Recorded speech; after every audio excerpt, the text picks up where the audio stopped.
Michael Burry says there is no housing shortage. Okay. He's best known in housing circles as the investor who correctly predicted the 2008 housing crash. No housing shortage. The U.S., in fact, has more residential square footage per capita than any other country in the world. That's The true. problem is that bigger houses are inefficiently housing fewer people. Instead, it's a problem of current residential space allocation and mobility. Coby, you found this fascinating.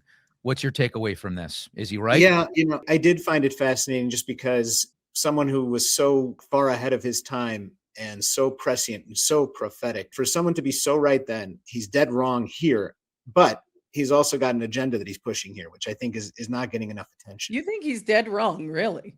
Yeah, I do think he's dead wrong. All right, let's hear it. He's talking about a misallocation where basically people are living in too big a home and the wrong people are living in the wrong homes. He's completely ignoring the fact that while there's more square footage per person in some of the rural areas, when you get to the bigger cities, that's not the case at all. There's also part of this theory that says that, hey, if we just move people around the country and create more mobility, that will solve this housing shortage issue. And that's not realistic at all. And some of the policies that he's putting forth, his main point is let's privatize the GSEs, which him and his friend Bill Ackman are both long on.